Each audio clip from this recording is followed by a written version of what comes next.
Harlem, 1935. The Cotton Club was packed, jazz bleeding through the walls into the humid August night. Dutch Schultz sat in a booth in the back corner, surrounded by his best enforcers, when his lieutenant leaned over and whispered 8 words that made the entire table go silent. "Boss, Bumpy Johnson just walked in the front door." Schultz's hand stopped halfway to his whiskey glass. Every man at that table knew what was coming. 2 weeks earlier, Schultz had sent 12 of his most ruthless killers to eliminate the quiet enforcer who refused to bow to the Dutch mob's takeover of Harlem's numbers racket. 12 men had walked into that warehouse on 145th Street, guns loaded, orders clear, kill Bumpy Johnson. But here's what nobody expected. Only one man walked back out. And when that man stumbled into Schultz's office 3 days later, covered in blood that wasn't his own, trembling like a child, he said 5 words that changed everything. "Boss, he let me live." What happened in that warehouse became the most terrifying legend in Harlem's underworld. And what Bumpy did that night didn't just save his life. It ended Dutch Schultz's empire before the year was out. August 1935. Harlem was burning. But not from riots or fires. It was burning from war. Dutch Schultz, the ruthless numbers king who controlled most of Manhattan's illegal lottery operations, had decided Harlem was next. For years, black operators had run the numbers game in Harlem independently. Small-timers, church ladies taking bets, corner store owners collecting slips. It was community-run. Profits stayed in the neighborhood. But Schultz saw millions in revenue and wanted it all. He'd already muscled into the Bronx. He'd taken over Hell's Kitchen. Now he wanted Harlem. And anyone who stood in his way got buried. Literally. By July 1935, Schultz had killed or intimidated nearly every major numbers operator in Harlem. Every single one except Ellsworth Raymond Johnson, Bumpy. Nobody knew much about Bumpy back then. He was 30 years old, quiet, always dressed sharp in 3-piece suits. He didn't run the biggest operation. He didn't have the most money. But he had something Schultz couldn't buy and couldn't break: respect. The people of Harlem trusted him. When Bumpy's runners collected bets, they paid out fairly. When someone hit the number, they got their money. No tricks, no shortcuts, no cheating. In a world built on lies and violence, Bumpy Johnson's word was gold, and that made him dangerous. Schultz had sent messengers first, reasonable men offering reasonable terms. "Join us, pay protection. We'll let you keep running your operation." Bumpy sent them back with a 1-sentence message: "Harlem ain't for sale." Then Schultz sent enforcers. 4 men, guns drawn, walked into Bumpy's Policy Bank on Lenox Avenue, ready to bust heads and burn the place down. They never made it past the door. Bumpy's people were waiting. The enforcers ended up in Harlem Hospital, beaten so badly their own mothers didn't recognize them. No guns were fired, no one was killed. Just a message sent: "You want Harlem? Come take it." That's when Dutch Schultz stopped playing nice. He called a meeting with his top lieutenants at his headquarters in the Bronx. 12 men sat around that table. These weren't street thugs, these were killers. Men who'd worked for Legs Diamond before he got shot. Men who'd survived the Castellamarius War. Men who'd put bodies in the East River and never lost a night's sleep. Schultz looked at each one of them. "I want Bumpy Johnson dead. I don't care how you do it, I don't care where you do it, but I want him gone by the end of the week." He slid a photograph across the table. "That's him. Find him, kill him, bring me proof." The 12 men left that night with one mission: hunt down Bumpy Johnson. They had contacts all over Harlem, informants on every corner. By the next morning, they knew exactly where Bumpy would be. Wednesday night, August 14th, 1935, a warehouse on 145th Street near the Harlem River. Bumpy used it to store policy slips, count money, meet with his runners. The building was 3 stories, brick, with only 2 exits, front door and a loading dock in the back. Schultz's men planned it perfectly. 6 would hit the front, 6 would cover the back. Bumpy would be trapped. No escape, no backup, no chance. They moved in at 11 p.m. when the streets were quiet. The front team kicked in the door, Thompson submachine guns ready. The back team smashed through the loading dock entrance. They swept the first floor, empty. Second floor, nothing. Third floor, that's where they found him. Bumpy Johnson sat at a wooden table in the center of the room. A single light bulb hung above his head. In front of him was a ledger, a pen, and a revolver. He didn't reach for the gun. He just looked up at the 12 men surrounding him, weapons aimed at his chest, and smiled. 12 men. Dutch must really be scared. The leader of the crew, a psychopath named Eddie Malone, stepped forward.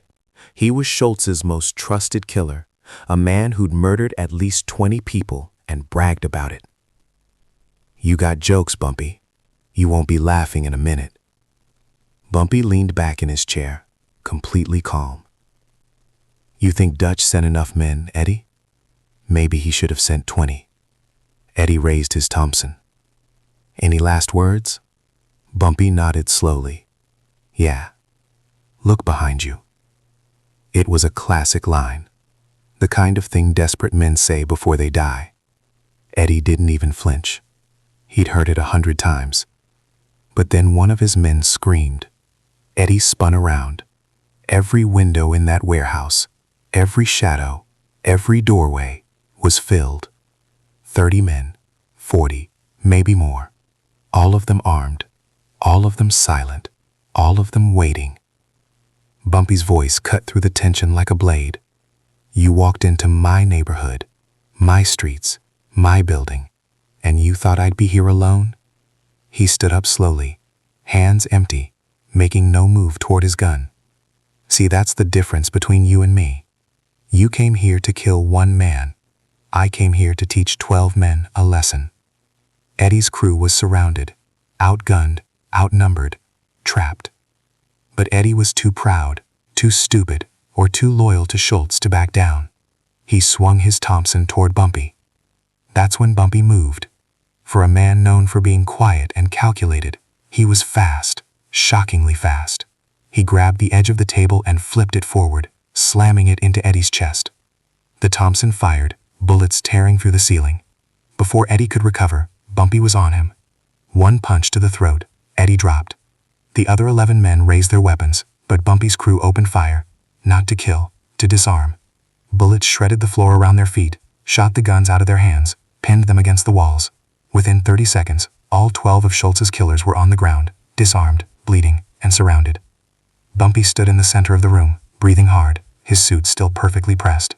He walked over to Eddie, who was gasping for air, clutching his throat. Bumpy crouched down next to him. You tell Dutch something for me. You tell him Harlem doesn't bow, Harlem doesn't break, and if he sends anyone else after me, they won't walk out at all. Then Bumpy did something no one expected. He pointed at the youngest man in Eddie's crew, a kid, maybe 22 years old, shaking, bleeding from a bullet graze on his shoulder. You, what's your name? The kid stammered. Tommy. You got family, Tommy? Tommy nodded, tears streaming down his face. A wife, a baby girl.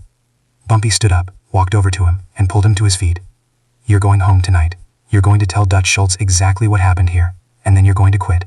You're going to go back to your wife and your baby girl, and you're going to find honest work, because if I ever see you on these streets again, carrying a gun for Dutch or anybody else, I won't be merciful twice. He turned to his men. Let him go. Tommy stumbled toward the door, looking back at the 11 men still on the ground. What about them? Bumpy's voice went cold. They made their choice. Tommy ran. He didn't stop running until he reached the Bronx. When he burst into Dutch Schultz's headquarters, covered in blood, hyperventilating, Schultz grabbed him by the collar. Where are the others? Tommy couldn't speak. He just shook his head. Schultz shook him. Where are they? Tommy finally choked out the words. Dead. All of them. Bumpy, he let me live. He said to tell you. Harlem doesn't bow. Schultz released him, stepping back, his face pale. For the first time in his criminal career, Dutch Schultz felt something he'd never felt before. Fear. The bodies of the 11 men were found 3 days later, dumped in an alley in the Bronx. Each one had been shot once in the head. Clean. Professional. A message. Schultz never went after Bumpy Johnson again. In fact, within months, Schultz became so paranoid, so desperate, that he started planning to assassinate a federal prosecutor. The mob's ruling commission found out and ordered his execution. On October 23, 1935, just 2 months after the warehouse massacre, Dutch Schultz was shot to death in a New Jersey tavern. He died slowly, painfully, rambling incoherently for 22 hours before finally succumbing to his wounds. Bumpy Johnson never spoke publicly about that night, but the story spread through Harlem like wildfire. The man who'd faced down 12 killers and walked away. The man who'd shown mercy to 1 and delivered justice to 11. From that moment on, nobody touched Bumpy Johnson. Not the Italians, not the Irish, not the police, because everyone knew the truth. Bumpy didn't just survive that night. He won. And in the underworld, there's only one thing more dangerous than a man willing to kill. A man smart enough to know when not to. Years later, someone asked Bumpy why he let Tommy live. Why? Show mercy to one of Schultz's men. Bumpy's answer was simple. I didn't let him live out of mercy. I let him live so Dutch would know. When you send men to kill me, they don't come back. And the one that does, he comes back broken. That warehouse on 145th Street still stands today. Empty now, forgotten by most. But in Harlem, the old-timers still tell the story. The night 12 men walked in to kill a legend, and only 1 walked back out. If this story of courage, strategy, and the man who made the mob fear Harlem inspired you, smash that subscribe button and drop a like. Share this with someone who needs to hear about real power. And let me know in the comments, would you have shown mercy like Bumpy did? Keep fighting for your crown, and I'll see you in the next one.